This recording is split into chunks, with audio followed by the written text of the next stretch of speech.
Welcome to Unleashed at Work and Home, the show dedicated to helping veterinarians, vet techs, dog trainers, shelter and rescue workers, pet sitters, and all the other animal crazy pet professionals manage their stress and find more joy. I'm your host, Colleen Pilar, and I'm thrilled you're here with us today. Make sure you hit the subscribe button on your favorite app so that you won't miss a single episode. This episode is brought to you by our free community, the Circle of Resilient and Thriving Pet Professionals. If you like the ideas shared here, then you're invited to continue the conversation with other lifelong learners in the community. You can find out more at colleenpilar.com. It's the perfect place for you to learn cool stuff, feel good, and take action to create the life you love. Come join us. Welcome to Unleashed at Work and Home. My guest today is Mikkel Bekker, who is the lead animal trainer of Fear Free Pets. And we got deep into conversation before we even hit record. And I said, we have to stop talking and hit record because there were just so many things that were coming up that were really resonating. So welcome, Mikkel. I'm glad you're here. Oh, so excited to be here, Colleen. So you're the lead animal trainer of Fear Free Pets, which is a big job and not a common job. Not too many people can say that that's what they do. I'm curious if you can share with us the path of you at 10 to you now. How did it happen? Were you always hoping to be an animal trainer? And obviously Fear Free Pets didn't exist when you were 10. So what was the trajectory you imagined for your life? Gosh, I've always loved animals. So I saw myself when I was really young being either an animal trainer, which I thought horse trainer or whale trainer, or I wanted to be a broadcast journalist. And specifically, I wanted to be the next Diane Sawyer. I just remember watching the news one day when I was playing. I was really little and I thought, gosh, that's what I want to do. And it's interesting because it's like I've heard before that anything that you do as play when you're younger, a lot of times that's going to be something that you're going to be good at or interested in, something related to that as an adult. And I feel like I've really gotten the best of both worlds because once I got into broadcast journalism, which is what I went to college for, I ended up realizing, gosh, I don't get to have my own voice. I don't get to have fun doing this. Like it wasn't fun like how we would play and make silly videos and have our own personality. It was just so much more regimented. And I'm definitely more of a free spirit kind of person. So that was a little hard for me. And I thought, gosh, I don't know if I want to do that. And so I ended up getting a degree in intercultural communication, just super interested. I was three credits away from broadcast journalism, but I was like, I just don't really know if that's for me. And actually so Diane Sawyer was like my hero, like just loved her so much. And my dad used to be the vet on Good Morning America. So we kind of grew up going to see her from when we were young. And so she kind of was like, saw us grow up. And she's the one that finally encouraged me to do something else, which was so shocking at the time, but also like, wow, thank God that she did. And, and it happened because I had her sign this shirt for me that said, the next Diane Sawyer. And she signed it, aim higher, you'll be the best, love Diane. And I was like, oh, that's, meant so much to me. And we went to Good Morning America, had their 30th anniversary party. And there were people like Larry King was there and Barbara Walters and all of these different stars. My dad and I are just watching all these people come in and it was so crazy, but cool. Cause right away, Diane comes in the room and it's just, she more than anyone else, my total hero. And I couldn't believe it because right away, before anybody else, she came right up to my dad and I. And the day before is when she had signed that shirt for me. And she just sat down at the bar next to us and she's like, Mikkel, I've been thinking. She's like, I just, this just isn't for you. This is dog eat dog. It's cutthroat. People have razor blades in their pockets. Like it's a tough field and you're just too nice. You're too nice of a person. And I don't want this for you. You need to do something else. Think of something else. And I was like, oh, wow. Like that. I don't know. It really, I kind of was in disbelief, but it just coincided with so many other things. And so I really appreciate that coming from her because truly that's who I wanted to be. And to just know that maybe that, to actually finally look at it and be like, well, maybe this isn't the right field for me. And, and I think my inner voice had been telling me that somewhat before, but I wasn't that good at listening to my inner voice at the time. So coming from her, it meant a lot more for sure. And, So then my dad at the time too was like, Mikkel, you should think about doing something with animals. Like you've always loved animals, training animals. Like I grew up working with my horses or with dogs and just for fun. But he's like, you should do that as a career. So then lo and behold, I end up going to the San Francisco SPCA Dog Training Academy with Gene Donaldson. And at the time, I was in an emotionally abusive relationship. It was abusive in quite a few different ways, but it was, for me, being able to have that 6 weeks down there and just being so just away from that. And then also like just seeing like, wow, I have talents. Like this is something I'm Mm-hmm. passionate about. So like get my voice back and to find this, reunite with this love of animals. Like it was just the most amazing gift I could have ever gotten. And I think for me, that was really a huge changing point and turning point for me. And happened to be pregnant at the time too. So, I have my Lots of daughter's big now. changes. Yes, it was a lot of changes kind of all together. And I think it kind of, I mean, it really truly did come about at the right time because that helped me to gain confidence. And I think for my daughter at that time, I grew up with a great family, but for different reasons, was kind of at a very low point in my life at that time, like, because I had gotten out of a sorority that was kind of in its own way, had some abusive tendencies and had been shut down. So going through that and then going right out of that into abusive marriage. And, I've had such low self-esteem. And so for me, like having Reagan, the day she was born was truly the best day of my life. And but I never saw myself as being a mom before. Like I was never one of those that played with dolls ever in my life. Like I always Me played with either. animals and yeah, so I was like, I don't relate to this. But as soon as I saw her, I was like, wow, everything changed. And so it wasn't, it was no longer just about protecting myself, which that was kind of low on my priority list and my abilities, I think at the time.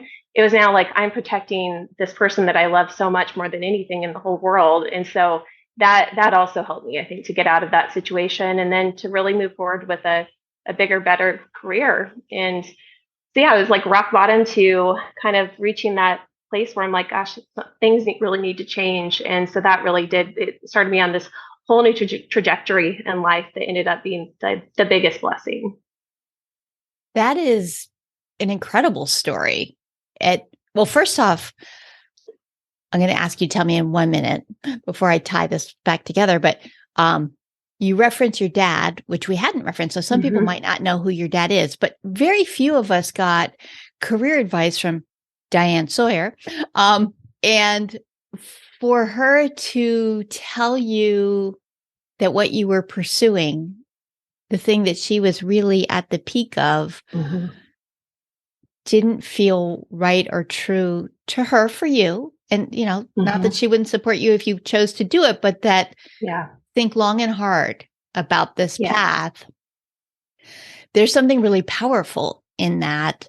But the later through lines of where you actually found yourself sort of fish out of water 6 weeks in San Francisco in this dog training academy that allowed you time and space to figure out who Mikkel was. What does Mikkel want? What's important to Mikkel, as opposed to that trajectory of life and school and what's your, what are you going to major in? And there you were making shifts right then, 3 credits away from one degree and switching to another and trying to find it. There's so many little pivotal moments in your life that are really powerful, important, that you took action on, that you capitalized on. So thank you for sharing all of those. And then now, can you briefly tell people who your dad is? Because that apparently plays a role here. My dad is Dr. Marty Bekker, and he's a veterinarian. And I grew up with him when I was young. He had numerous practices around southern Idaho and in Utah. And then he ended up doing more of the media side of veterinary medicine. So he wrote some of the Chicken Soup for the Soul books, is where he really started doing some of the bigger books, I would say, and that kind of got him into Good Morning America and some of those other things, and Dr. Oz show. And then my dad today is the founder of Fear Free. And so I remember the first day when he came back from this talk with Karen Overall, and he was just a changed man, where he had heard her talk about how fear is the worst thing a social species can experience, and it causes permanent damage to the brain. And he's like, I can't unsee now what I see. And now that I know, this has to change. We are causing irreparable damage, emotional damage to these pets during the delivery of physical care. And that can't be the case anymore. And so he really dropped everything else, and his sole focus has been fear-free ever since. Thank you. Thank you for sharing that. And now we don't want to talk about him because he's not our guest today. You are. But since you referred to him and since he is so well known, some of the people will make a connection here that they might not have made before. So I appreciate you allowing that to occur. The piece about fear being so important is really true. Like almost everything we don't do in life, we don't do because we're afraid. You know, the things that we're like, oh, I wish I could, but I can't. It's all fear-based, and fear does change the brain. And you even said it, like you were in an abusive relationship and you needed some time and space and distance to feel safe, to allow yourself to actually get perspective and to be safe, to see what was actually happening in a way that mattered. So the whole fear-free concept is really, really important and also challenging and difficult because, of course, life does have good and bad, and different events will affect different individuals in unique ways. So what do you think is the most important thing for you as the lead trainer in Fear-Free Pets in terms of communicating why this matters so much, why it matters so much that we do what we can as often as we can in as many ways as we can to reduce the level of fear that the animals are experiencing and that the humans with them are experiencing? You know, I think with everything, it's like we can't take either physical health or emotional health as two different things. They are so intertwined and so intricately linked. And so when we're thinking about caring for a pet's physical health, we actually need to be caring for their emotional health, or we aren't doing a good job of providing for them physically. And so it's all about, reducing that fear so that way we can make that physical care easier for them, but also a better quality of care too. Because when the pet's afraid, it's really hard to go in there and actually provide good care. And it's also a physical risk to us and to the pet. So if the pet bites, it becomes more of a risk. It becomes harder to deliver that physical care. And also, I think it goes back to the reason why we get into the pet industry in the first place, which is wanting to work with animals because we love them, we enjoy them. And it really sucks to have pets come in and be afraid of us and to be upset. Like, it's such a different feeling when you can actually have that emotional connection with the pet when you're training them. And you're training them, like it's like that ongoing interaction, because training happens, as we all know, it doesn't take a formal training session. It's happening all of the time. And so developing that relationship, teaching them these cooperative care behaviors are going to help that pet throughout their entire life and help them in home with their family. So I think it's really connecting back to that reason why we go into working with pets in the first place. It really does. And actually is making me think of my own Diane Slayer moment, which was with a veterinarian when I was 16 years old. I was volunteering in his practice. And one day after he let me assist in a neutering surgery and did a couple of other things, he must have just been having a hard day, but we're having a conversation. And he told me that he didn't really think that veterinary medicine was the field for me. And then he was like, the animals hate me. And, just the stress and the fear that the animals have coming in to see him every time. And he was like, you have to know that. You have to know that they're not going to like you. And I probably wouldn't have made it all the way through vet school anyway, but that was a turning point moment for me where I was like, oh, I don't actually want a career where these animals that I love so much fear me. And I'd had that experience with my own dogs where like they really didn't want to go to the vet. And so this very kind man who I liked so much, I thought he was an awesome vet. My dog didn't agree. She didn't like him. But of course, we didn't have the fear-free knowledge back then that we have now. But it was fear. Like fear played a role in how the animals responded to him and how he shared that with me. And that was a turning point for me. I was not going to become a veterinarian because I didn't want a career where I was helping someone I loved so much, and yet they didn't like me because I was scary.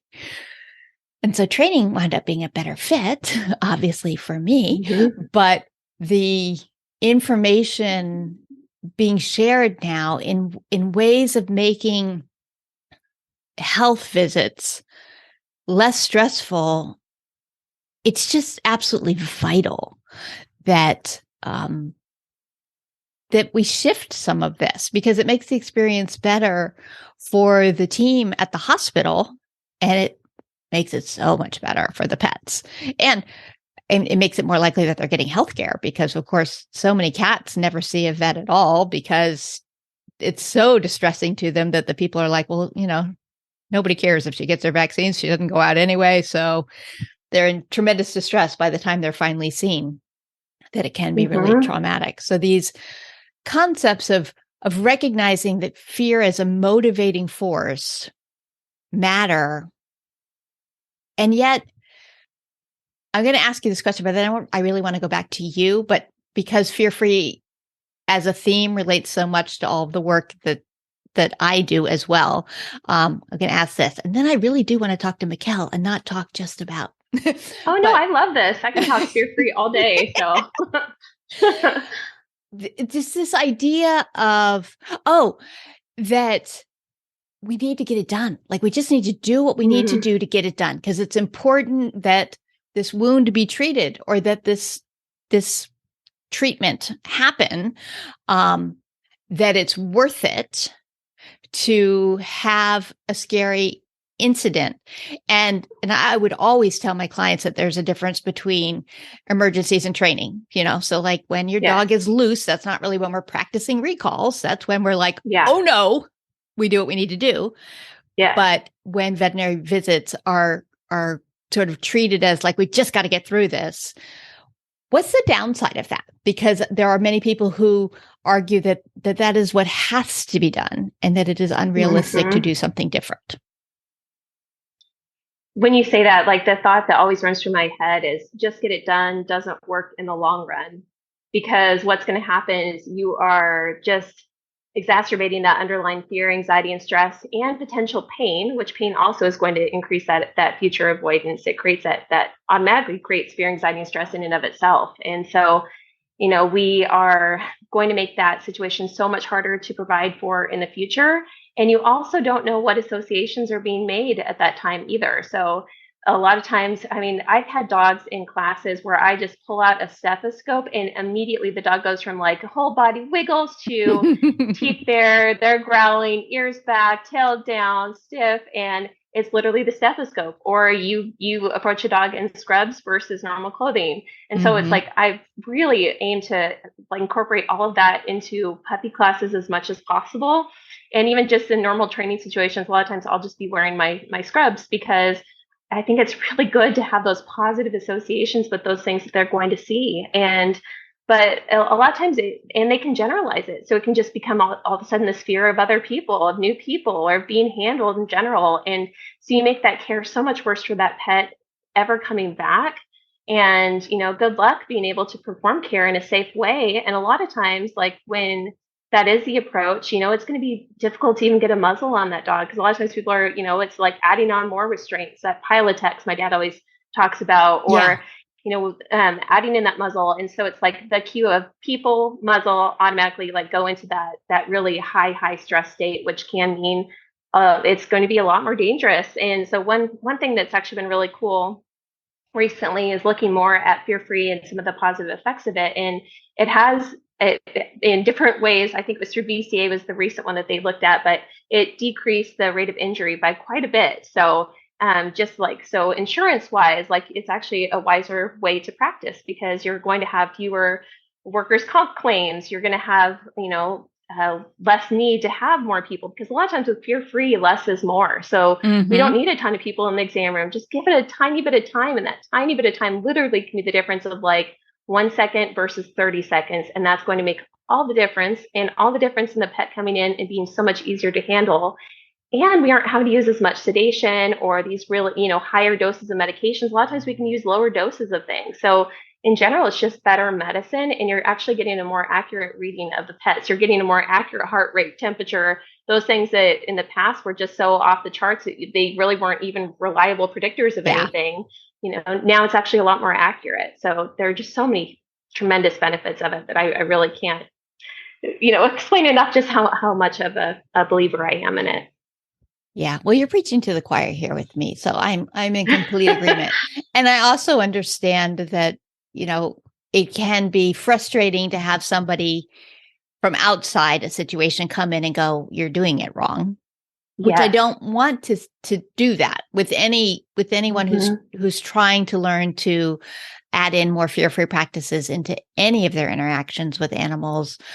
We recognize that you've done what you've done because it's what you knew and it worked. And as we learn more and we practice them and we use things and we evolve, we get better. And, we're not all perfect at it. Like I've been working with my dog on nail stuff. I adopted her with really long nails, and she's not a fan of having that done. And we've been desensitizing, and it's been kind of slow going. Part of it's slow going is that I haven't really rushed her. And part of it's that I haven't been super motivated because yuck, nails. And also it's important. So we're doing it and we're just going along and it's happening. And that matters. So doing a little bit, not as well as perfect, is better than not doing anything. And so I've had to remind myself of that, we are doing our own little fear-free nail stuff and have been for, I guess, a little over a year. But for the first year I had, all right, it just kept going. This is terrible. What are we going to do? What are we going to do? But just flapping, because I didn't want to scare her and put her into a terrible situation. But she also wasn't super thrilled with me doing it. And then you kind of go, well, you're a trainer. You should be able to do that. Yeah, except for there were all sorts of reasons why I didn't want to.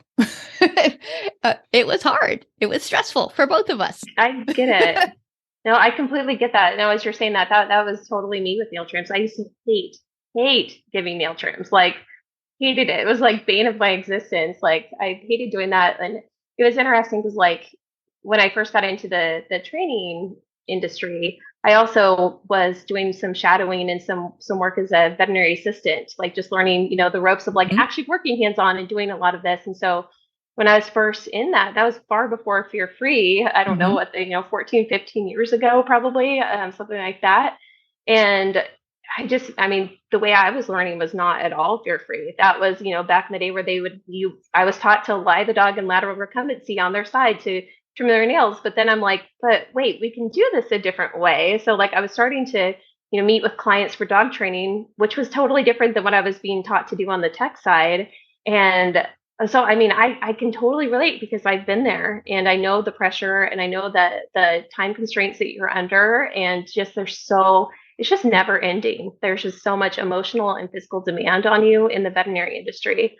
But what I've really learned through Fear Free and, from doing it the other way to start off with, and then now like really helping to embrace Fear Free and really, doing what I did in training, but actually having that be the way to do it with pets and in every aspect of their care, man, it makes such a big difference. And just recognizing that, hey, this is hard. This isn't fun. Like, how can I make this more relaxing for myself? How can I put myself in a better state? And like for nail trims, when I first started, like Indiana Bones right here on my lap, like he loves nail trims now, but he was really difficult to work with. And when I first started, because some pets are just more sensitive in general. And I think especially more sensitive on their paws. And just like people, dogs can have ticklish paws. It can be super, super sensitive. They have so much sensory stuff going on there. It's just so, really ticklish, and, little things can hurt a lot more too. So, I think being aware of the dog that you have and then setting yourself up for success, like having your nail trim tools and your really tasty treats right there where you watch TV at night, or we're going to just work on this for 30 seconds before mealtime. Like I did the same thing for brushing the dog's teeth too.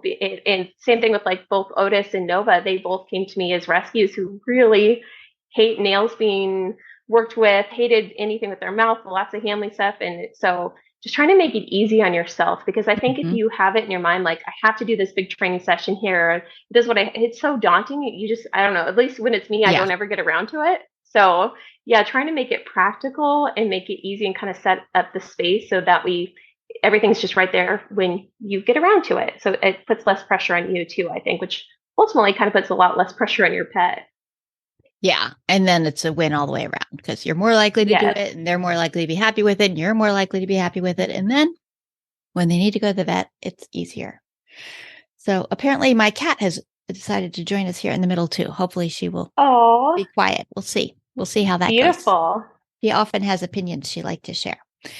Um, so we had talked earlier. I was teasing you that you have more acronyms after your name than anyone else.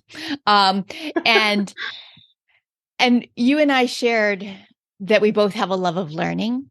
And Yes. so I'd like you to just, if you would, share a little bit about how you feel about all those letters after your name. Yeah, it's funny because right before the call, I was like, "Oh wait, I forgot to send you my acronyms." Like, and I was like, "Oh, I guess I should." And so I'm like, "Well, if you want to pull any, but you don't have to." And uh, but I would have never said that in the past. In the past, I would have been like, "Oh my God, I need those things behind my name because that way people know, like, I do have an education in this, and I do have some experience, or I know what I'm talking about." And God, I just, thank God I'm just in a better place now. Like, so there's part of me that got those acronyms because I love learning, but there's also that part of me that got those acronyms and went through those training schools because I truly was very insecure and didn't feel secure in who I was, or like I always envied those people that like could just speak so confidently and they just always had the right answer. And I'm like, Mm-hmm. how are they like that? Like, I want to be like that. And so I think in some ways I felt like maybe I could feel more secure if I had this training or I had that. And it's really been something I've come to within myself to where now I'm like, I don't need that anymore. Like, I feel really comfortable and confident with who I am. And I love having that because I've been able to learn so much, but it's a different feeling for me today than it was back in the day when I felt like I had to have that in order to feel valuable or to feel like I was worth hearing. And I think too, for me, because of my dad being who he is, I think sometimes people would think, okay, Mikkel got this because of her dad, or like I would have people say that to me. And, so for me, I think I felt extra pressure in some ways of Mm-hmm. like, I really need to know what I'm talking about. But the best thing that I've really learned through these years is like just putting less pressure on myself. I'm that type of person that like puts so much pressure on me to do everything well and to do everything right. And like, I don't think that that's a good headspace to be in, not a good emotional space. So like when we think about like that feeling, like, with fear free, we want a fear free experience to create a different feeling, this feeling of enjoyment and ease and like relaxation. You want to be there. You want to do this. This is fun. Like, you feel relaxed and comfortable. And I think we create emotional spaces for ourselves in everything that we do, whether it's writing on the computer or we're working with a client, we're working with pets. Like, and so that's been something I've definitely been intentional about, is creating a better emotional space for myself, because you only have one life to live. And the way I honestly was living my life for a few years there probably wasn't the best way. And I learned a lot from it. And I don't ever want to go back to that again. So I think giving myself freedom and grace is like very, very key. That's so beautiful. Thank you for saying that. And I think that giving myself freedom and grace, those are words that I hear often from my clients, that they want to find ways to give themselves grace. They want to find ways to give themselves permission to be different, or to give themselves the freedom to do things differently. And I took the first CPDT exam, like 2001, I think it was, because I wanted some sort of way of knowing if maybe I knew enough, like, because back then there weren't really all of these programs. I knew about, I think I knew about the San Francisco Academy for Dog Trainers back then, but of course I was on the East Coast and it was far and expensive, and I had kids. Like, I couldn't take 6 weeks and go, Mm-hmm. so I was cobbling it together with workshops and things like that. There was nothing like it is now. There were no great resources of how to. So I wanted someone else to say, Colleen, you are good enough. Yes. And I hoped that by getting that, I would believe. And I didn't, of course. So, like so many, I kept signing up for an additional course or an additional program or additional thing because I so desperately wanted to be good at my work because I cared so much about it. I think that's really, really common among pet professionals. There's a big difference, though, in what you said about to pursue learning because you want to learn more and you are enlivened by it and energized by it and want to have more to offer. That's one thing.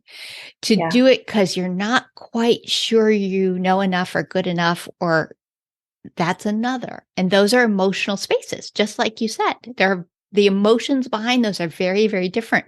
So by changing a relationship with ourselves, we shift that. And that's where the real magic of, I don't know, growing up occurs. That when we can give ourselves some freedom and grace and recognize I'm actually pretty good at what I do, and I'd like to learn more about this. So that those letters behind your name are really just indicators of things you've enjoyed learning and not ways that you were trying to be something that you weren't. You've always been amazing, and you're amazing, and you know some things, and there are other things you'd like to know. But the baseline is you've been enough since day one, as have all of my clients, as have all of the people who are listening to this. You're enough right now, and you'd like to learn more. Awesome. What's the emotional state you want to be in as you're learning? And I think that's super powerful. And it actually ties so beautifully into the quote that I asked you to share. So you shared this beautiful quote with me. I think that the proper pronunciation is Ananin. Is that how we say this? Ananin. So here's the quote. And the day came when the risk to remain tight in a bud was more painful than the risk it took to blossom. If you don't mind, I'd like to just stop and say that again because I stuttered through it. And the day came when the risk to remain tight in a bud was more painful than the risk it took to blossom. So, Mikkel, those words came into your life at some point and they meant something to you, and you shared them with me today. What do they mean to you? What's important about this? It just touches me at such a heart level. Like I remember that feeling that I had, and the time that quote came into my life was right when I was pregnant, in the time when my daughter was just born, and I'd gone through the dog training school. I was starting to make a different career, and I felt like with that husband, and I also was in another abusive relationship after that. And this also applied then too. So it was one of those quotes that came back to me during that time as well, where I felt like in order to fit in to those situations, I would have to make myself small. I would have to quiet myself. And I realized like that is so painful. I'm like literally killing myself. I'm dying inside. And, and they want me to stay small. They want me to be in this little box, but that's not who I am. This is so far from the person that I am. And so I realized like I'm doing myself a disservice. Like I have to take this risk to really, truly believe myself, believe my own feelings, because in those states you get to where you like honestly disbelieve, like, did that really happen? Can I believe myself? And I was like, yeah, I actually can. And I literally at that time in my life, everything was stripped away to the point where I didn't get to listen to my own music. I didn't, all of these things that I liked and I enjoyed, it was all taken away. And so when I started to blossom, I'm bringing back the music that I like. I'm starting to learn what else do I like all of these things that like really had been so controlled. And so for me, that's that freedom, that word free, that's a word I have tattooed on one of my wrists, is free. And it's a core word for me because I think that freedom and just being able to be big, to give yourself permission to be big, which, my personality is I'm kind of goofy and funny and like silly. And I'm not like the cool girl, and I've never been the coolest girl, or the girl that, that's, I'm not the typical, what does Reagan call it? Basic white girl, like just the basic kind of, that's not me. Like, I love being funny and doing pranks, and like, and I say stuff that's kind of goofy sometimes. And I've also been in the pits, and I haven't always, had like that typical life. Like, I don't like saying that I've been twice divorced, but hey, at the same time, like, man, I am so happy with who I am today that I would go back through that stuff, because, not that I'd want to, but I am so grateful that I did go through that, because it truly shaped me into this person that I am. And I feel like I have blossomed, and I feel like I'm still blossoming. And I think that's the part with, like, whether it's education or work or anything like that, it's like being able to live in that free space and being able to pay attention to those emotions. I want to, whether it's in relationships with friends, with family, anything, like, I feel like I've come such a long ways in that. And, I can look at that person before that was so tightly held and constrained in that bud, and just, see, like, she had all that she needed all along, but it's just not, I didn't have that. I hadn't given myself permission to blossom. And even back then, so when you're talking about like giving yourself permission at times. And I actually literally at that time, because I was kind of like, I mean, it's hard to believe now, because I love doing video, and it just feels so natural and fun. But I had a time where, when one area of my life, like feeling so insecure and down in relationships, when I was feeling down there, it would affect my video work. And so there were times like where I was more inhibited, and I wasn't like free, and I wasn't, my best self, and showing up as my best self on camera even. And so I literally at that time started to write myself permission notes, and it would be like, Mikkel Bekker has permission to be her authentic self, to be funny, to be whatever it was, literally writing that down. And, that, like, those little steps that have helped me to get to where now it just feels natural, and it's a free thing where I don't even really have to think about it, because I am in that better headspace and way better emotional space. Yeah. I've used permission slips with clients before, and in workshops even. I even had cards at one workshop where I had like business cards printed out, and like I give myself permission to, kind of thing. And there was one that I can't remember what it says now, but there was one that I found under a chair while I was cleaning up after, and someone had written something that they had given themselves permission to do. And I was sorry that they didn't have it in their bag, because it was something I very much wished for them to. But I knew the act of writing out, give myself permission to do this. It's an emotional thing, and it changes something. It's a declaration. This is what I want. This is how I want to be. This is how I want to feel. This is what I'm moving toward. As opposed to that away of like, I don't want to feel, I don't want to. What do you want? And tuning into that, and choosing it, and having that freedom and grace that you said to choose. What do you want?